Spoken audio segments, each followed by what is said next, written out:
Hola, yo soy Raquel y el día de hoy les voy a platicar de los libros que leí en septiembre.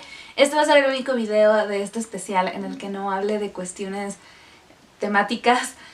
El primer libro que acabé en septiembre fue Cada corazón un umbral de Seanan McGirr, que cuenta la historia de una escuela a la que asisten los niños que regresan después de estar en otros mundos. En las historias de fantasía muchas veces vemos a los niños viajar a otros mundos, tener aventuras increíbles, y estos libros terminan cuando los niños regresan a su mundo real. ¿Qué pasa con estos niños después de haber pasado tanto tiempo en estos lugares que los cambian por completo? ¿Qué pasa cuando estos niños aún anhelan con encontrar la manera de regresar a donde ahora ellos pertenecen? Estos niños dejan de pertenecer realmente a este mundo, pero no pueden volver y anhelan hacerlo. Una de mis cosas favoritas de esta historia fue la manera en la que clasifica los diferentes mundos según una especie de, digamos, como una brújula, y del universo de mundos que nos plantea, que estoy anhelando leer el resto de estas historias. En el círculo de lectura de Volver a Hogwarts leímos El fuego verde de Verónica Murguía y me encantó esta historia. Trata acerca de Luned, que es una niña que le encanta estar en el bosque y pasar el tiempo ahí, y que se vuelve aprendiz de cuentera. Retoma y mezcla mucho de la tradición de los cuentos de hadas clásicos con las leyendas artúricas y los poemas épicos de antaño. Es un libro que le da mucho valor al poder de la palabra y de la imaginación, del crear y contar historias. Disfruté muchísimo de este libro. Al igual que el mes pasado, también leí varios de los libros de Animorphs de Katherine Applegate. Es una serie de ciencia ficción de 5 niños que adquieren los poderes de poder absorber el ADN de animales y transformarse en ellos para así combatir a una raza alienígena parasitaria que quiere dominar a todos los humanos y conquistar el mundo. Son libros llenos de aventura, de la relación de los personajes, que la verdad una de las cosas que más disfruto es la manera tan distinta que tiene de plasmar a la mentalidad de los personajes. Cada libro está contado desde el punto de vista de uno de los protagonistas, y son libros emocionalmente muy intensos porque plantea temas muy duros de pues finalmente están en una guerra contra los aliens, y además conforme va avanzando la historia vas viendo más respecto a las razas alienígenas, tanto las enemigas como las aliadas. Me está gustando mucho. La gran decepción de septiembre fue Los hijos de la diosa huracán de Daina Chaviano. Es una mezcla entre thriller policíaco, novela histórica y con tintes de fantasía, que tenía muchísimo potencial, que me tenía muy emocionada y que al final me decepcionó. Está narrada a 2 tiempos. Uno en el presente, en el que seguimos a Alicia, que es una mujer que cuando era niña la encontraron perdida en el mar 3 pescadores durante un huracán, y que toda la vida ha estado en búsqueda de las respuestas respecto a su origen. Ella escucha una voz misteriosa que a veces le habla. Ella se dedica a traducir e investigar manuscritos, textos, códigos que han escrito antes, y su tío, que vive en Cuba, le pide ayuda para descifrar un libro que encuentran en una excavación, donde no solamente encuentran este libro, sino unos metros abajo el cuerpo de un hombre blanco que fue enterrado como si fuera un cacique de los taínos. También en el presente hay un misterio alrededor de algo llamado el legado, que ciertos grupos de poder político quieren algunos ocultar y otros mostrar, porque supuestamente el mostrar este legado va a cambiar el curso de la historia y de las elecciones en Cuba. Paralelamente vamos leyendo la historia de Juana, que es una niña hija de un padre español judío que viajan a Cuba y que empieza a establecer una relación con los taínos y con toda una mitología alrededor de la diosa Atabey y de sus otras 2 representaciones, que en el libro manejan mucho la idea de que Atabey sea una sola diosa con varios avatares y uno de ellos es Wabansex, que es la diosa de los huracanes. Y todo esto se va a ir entrelazando, entramando con las cuestiones de lo que está ocurriendo en el presente y al parecer con el origen de Alicia y con esta misteriosa voz que escucha.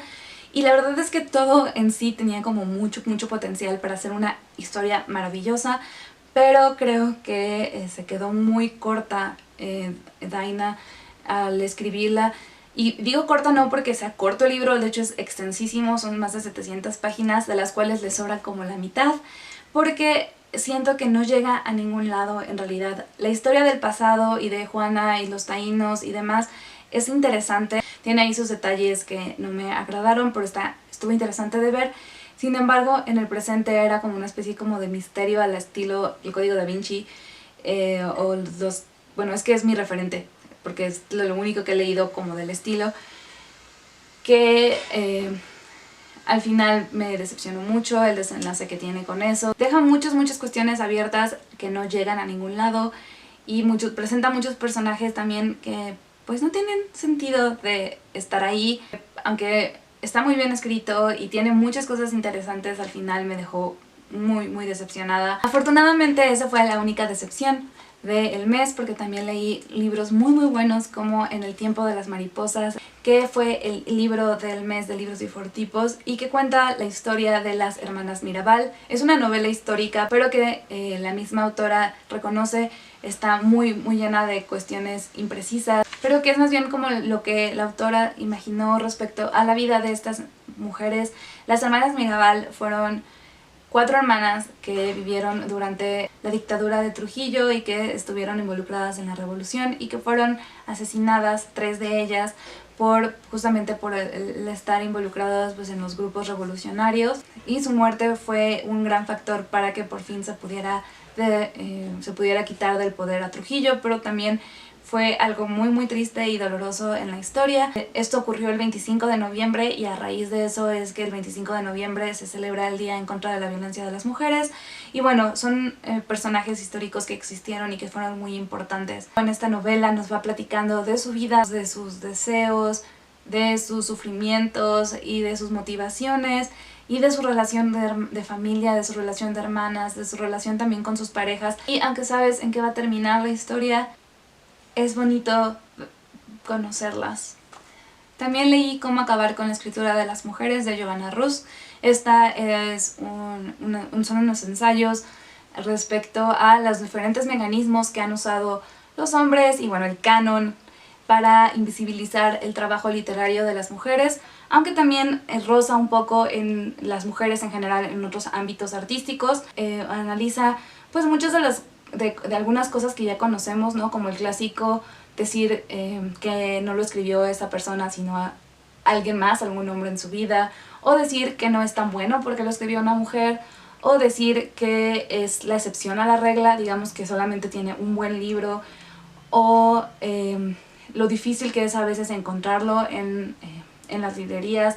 Bueno, muchos mecanismos que ya algunos conocemos, estamos muy familiarizadas, sobre todo quienes hemos estado trabajando con la cuestión de la visibilización de la escritura de las mujeres, pero aún así es súper impactante leerlo y verlo ahí. Y además darse cuenta que a pesar de que ya han pasado 10 años desde que se escribió esto, sigue siendo súper vigente y que lamentablemente muchas de estas cosas no han cambiado. Eso es muy triste, pero está muy interesante leerlo. Otro libro que también terminé apenas casi al final de que acabara el mes fue The Terracotta Bride de Sen Cho, que es una novela cortita muy preciosa, me encantó. Es una historia acerca de el más allá chino. Es una mujer que al morir va a digamos, mundo de los muertos. Es casada con uno de los hombres ricos de este mundo de los muertos. Llega a ser esposa de este hombre, la segunda esposa de este hombre, pero después él se casa con una novia, una mujer de terracota. Es un libro que me gustó mucho y que pues plantea muchas de las cuestiones justo como de la muerte y la resurrección y todo lo que significa alrededor de eso. Y voy a terminar este video con el libro que fue mi favorito del mes, que fue This is How You Lose the Time War, o Así es como se pierde la guerra del tiempo, de Amal El-Mohtar y Max Gladstone. Este es un libro de ciencia ficción de dos mujeres que pertenecen a dos bandos distintos en la guerra del tiempo y que a través de distintas épocas y distintos tiempos se envían cartas. Al principio son cartas para burlarse una de la otra por haber conseguido arruinar lo que tenían que hacer para cambiar el curso del tiempo, pero conforme van haciendo este intercambio empiezan a conocerse, empiezan a hacerse amigas y después a enamorarse. Y es una historia bellísima, la manera en la que van mandándose cartas e inventando diferentes maneras para hacerlo, y cómo van también conociéndose y a la vez nosotros los lectores las vamos conociendo a ellas y a las facciones a las que pertenecen, así como exactamente cómo es que funciona esta guerra en el tiempo. Es absolutamente maravilloso, además de súper bello. Muchas de estas cartas son poesía pura y yo me emocioné mucho con esta historia. Y bueno, por fin acabamos este video, esta larga recopilación de cuáles fueron los libros que leí en septiembre, y yo los veré en el siguiente video. Espero que tengan una muy linda semana y terroríficas lecturas. Bye.